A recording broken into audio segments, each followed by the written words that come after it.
Hello everyone. हमें question में given है angle of elevation of top of tower. एक टावर है, उसका एंगल ऑफ एलिवेशन बन रहा है फ्रॉम 2 पॉइंट्स, 2 पॉइंट्स है, ये तीन, अच्छा 2 पॉइंट्स है एट अ डिस्टेंस am। पहले तो हम 2 पॉइंट्स ले लें, एक पॉइंट इधर ले लिया और एक ऐसे करके ले लिया। कितनी दूरी पे? एक a मीटर की दूरी पे एंड दूसरा b मीटर की दूरी पे फ्रॉम बेस, बेस से। तो टावर का ये t टॉप हो गया, b बॉटम हो गया, ठीक, सॉरी बेस हो गया। अब इस बेस से हमें 2 पॉइंट्स लेने, एक लेना है a मीटर की दूरी पे और दूसरा b मीटर की। अब हमें देखो एक चीज़ थोड़ा समझनी चाहिए कि अगर एक a मीटर दे रखा है, दूसरा b मीटर, तो इन दोनों में से या तो a मीटर बड़ा होगा या तो b मीटर बड़ा होगा। मैंने मान लिया कि b मीटर बड़ा है, ठीक। और 2 पॉइंट्स की बात थी, तो एक पॉइंट ये रखा, एक पॉइंट ये रखा। यहाँ देखो ये बेस है, यहाँ से दे रखी है a मीटर और फिर से बेस से लेना है, ये वाली दूरी नहीं, यहाँ से फिर से बेस से लेके यहाँ तक की दूरी दे रखी है इस पॉइंट की, यानी कि b मीटर करके, ठीक। इसको अगर नाम दे दे तो ये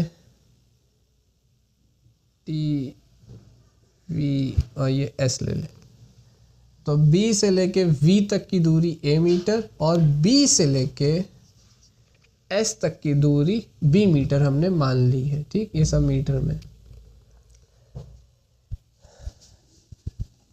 बेस से and in the same straight line. और ये जो दोनों एंगल है दोनों सेम स्ट्रेट लाइन पे आते हैं, यानी ये वाला एंगल भी एक स्ट्रेट लाइन उस पे आता है और ये वाला भी एंगल उसी स्ट्रेट लाइन पे आता है, ठीक। तो हमने एक स्ट्रेट लाइन जो बनाई है उसी पे दोनों पॉइंट्स आते हैं। With it are complementary. और इस साइड के साथ ये जो एंगल्स फॉर्म हो रहे हैं ना, यहाँ पे एंगल ऑफ एलिवेशन जो बन रहा है वो कॉम्प्लीमेंट्री है। जैसे यानी कि सपोज हमने ये x डिग्री माना और ये y डिग्री माना, तो x degree plus y degree का अगर आप सम करोगे तो ये कॉम्प्लीमेंट्री यानी 90 डिग्री आएगा। वो यही कह रहा है, ये जो स्ट्रेट लाइन है इनके साथ ये जो दोनों एंगल फॉर्म हो रहे हैं ना स्ट्रेट लाइन पे, विथ इट आर कॉम्प्लीमेंट्री, ये दोनों एंगल कॉम्प्लीमेंट्री है, इसलिए इन दोनों का सम 90 हमने कर दिया।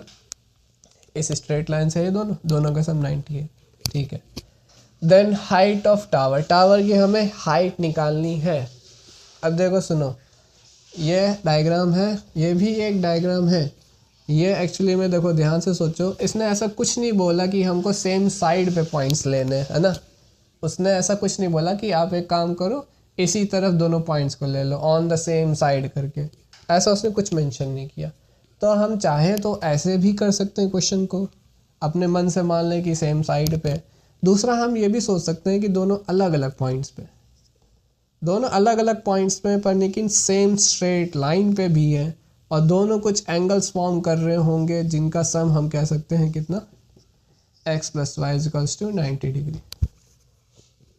तो चाहे तो सेम स्ट्रेट लाइन पे भी हो सकते हैं और अलग अलग जगह पे हो सकते हैं, पर आंसर हमेशा सेम आएगा जो कि है हाइट निकालनी है, ठीक।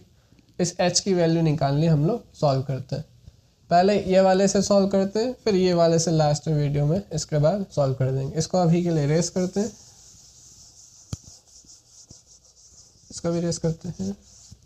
क्वेश्चन पे आते हैं, h की वैल्यू निकालनी है तो नॉर्मल सी बात है, क्या करेंगे, परपेंडिकुलर निकालना है और बेस हमको दिया हुआ है तो हम क्या करेंगे, tan थीटा लेंगे।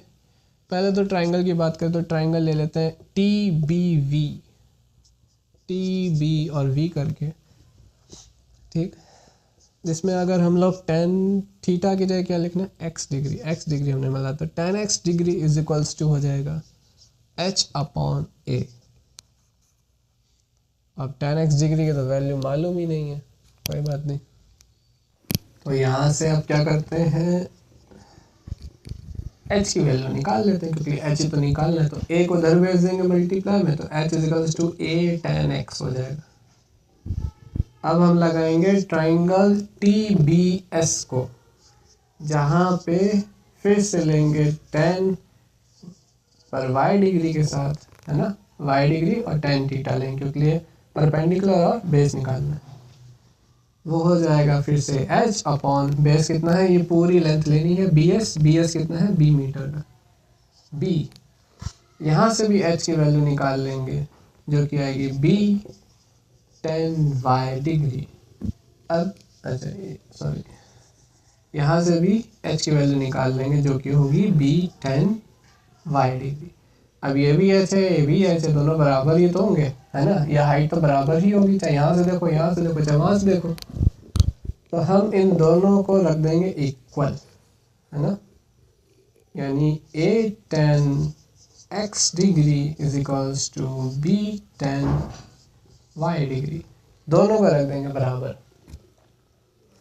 अब देखो ध्यान से सुनो, ये इक्वेशन नहीं सॉल्व हो पाएगी क्योंकि हम लोगों ने बहुत इंपॉर्टेंट चीज़ को मिस किया है, जो कि है ये चीज़ कि x plus Y is equals to होता है 90 डिग्री। अगर इनमें से हम कोशिश करें कि एक वेरिएबल को हटा के, मतलब कहने का मतलब है, देखो ध्यान से, अगर काश मेरा यहाँ पे भी x ही डिग्री होता तो बहुत ईजिली हम इसको कैंसिल कर सकते थे और हमारा आंसर कुछ आ जाता। तो ये कहने का मतलब है कि यहाँ तो x गायब हो, ये y मतलब गायब हो जाए कुल करके।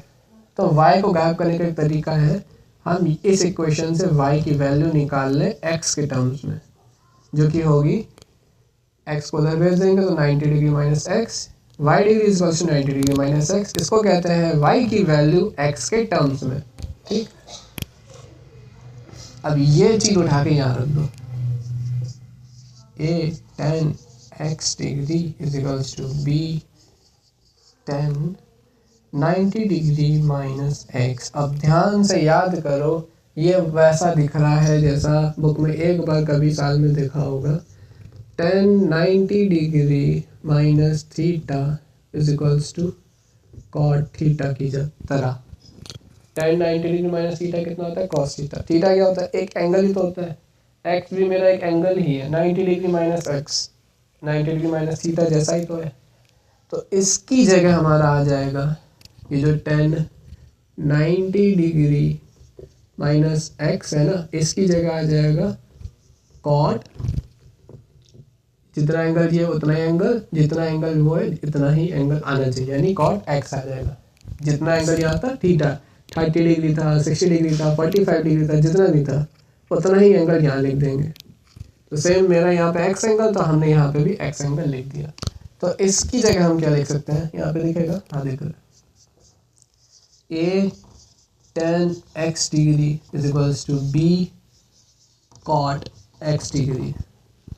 अब देखो इक्वेशन सॉल्व फिर भी हो सकती है, क्योंकि 10x डिग्री और cot x डिग्री के साथ हम कुछ कर भी सकते हैं। तो अगर हम इनके साथ कुछ कर सकते हैं तो इनके साथ कुछ कर देते हैं, इसको 10 में चेंज कर देते हैं। तो यहाँ से क्या मिलेगा, थोड़ा सा नीचे, a 10x is equals to b, sorry 10 नहीं, cot है ना, cot x को 10 में चेंज कर दो तो क्या हो जाएगा, 1 अपॉन हो जाएगा, 1 अपॉन 10 कितने डिग्री है, x डिग्री, x लिख दिया। 10x को अब इधर भेज दे रहे, क्रॉस मल्टीप्लाई, तो क्या हो जाएगा, 10x इंटू 10x देगा 10 स्क्वायर x। x पे स्क्वायर मत चढ़ा देना, एंगल का स्क्वायर नहीं होता है, ट्रिग्नोमेट्रिक पे स्क्वायर चढ़ जाता है, ठीक, ये कंडीशन है। और ये जो a है ना यहाँ पे रहेगा और b ऐसे। अब एक काम करते हैं, a को उधर भेज देते हैं, तो 10 स्क्वायर एक्स कितना आ गया, b अपॉन a करके।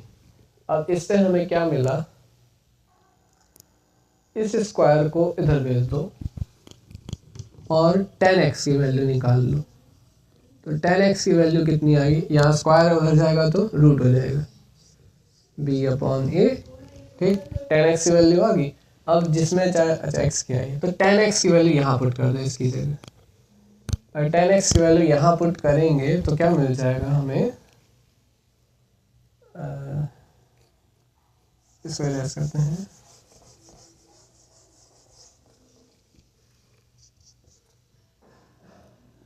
यहाँ पुट करनी है, तो h is equals to a 10x की क्या रख दे, root a upon b, root a sorry b upon a, यानी कि अगर a को अंदर भेज दे तो h की वैल्यू कितनी आ गई, a को अंदर भेजना है तो स्क्वायर की फॉर्म में भेज देना, ए से ये square cancel, h is equal to root A B. तो h की वैल्यू आ गई रूट ए बी। अगर यहाँ दिक्कत हो रही है कि इसको अंदर भेजेंगे तो ये कैसे हुआ, तो देखो ध्यान से सुनो, जैसे 2√3 लगा, इसको अगर आपको अंदर भेजना है तो इसको ऐसे भेज सकते हो, 2 का स्क्वायर कर दो 4 और 3 का 3 रख दो, है ना। ध्यान से देखो, इसका तो एग्जिस्ट करता है स्क्वायर रूट, इसका नहीं करता है, तो इसको सॉल्व करके क्या मिलेगा, फिर से वही 2√3 मिलेगा। यानी अंदर भेजने के लिए क्या कर दें, स्क्वायर कर दें। तो वैसे ही हमने इसको अंदर भेजने के लिए स्क्वायर कर दिया और ये थोड़ा कैंसिल हो गया, तो बचा क्या, h is equal to root A B. Question बहुत अजीब था, बिल्कुल समझ नहीं आया क्या करना था, पर थोड़ा थोड़ा देखो h की वैल्यू निकालने के लिए ये सब किया। फिर हमें समझ में आया कि हमारे पास 10y अगर ना होता, 10x डिग्री होता तो थोड़ा कुछ सॉल्व हो सकता था। तो हमने उसके लिए इक्वेशन की मदद ली, x + 90 वाली की, और यहाँ से y डिग्री की वैल्यू निकाल ली x के टर्म्स में, जिसकी वजह से हमारा यहाँ cot x बन गया। फिर हमने cot x को 10x में चेंज किया, दोनों का क्रॉस मल्टीप्लाई किया तो 10x × 10x स्क्वायर बन गया, 10 स्क्वायर x, जैसे साइन स्क्वायर थीटा होता है ना, वैसे 10 स्क्वायर x बन गया, x पे स्क्वायर नहीं चढ़ना। फिर a को उधर भेज दिया, b/a आया, फिर इसे स्क्वायर को उधर भेज के 10x की वैल्यू निकाल ली और यहाँ पुट कर ली। इक्वेशन को धीरे धीरे सिंप्लीफाई करके सॉल्व करते गए ताकि कुछ मिले, और मिला क्या, 10x की वैल्यू, जिसकी वैल्यू हमने इस इक्वेशन में पुट कर दी अपने। फिर यहाँ से थोड़ा सॉल्व करके h की वैल्यू √a/b निकाल ली, आंसर।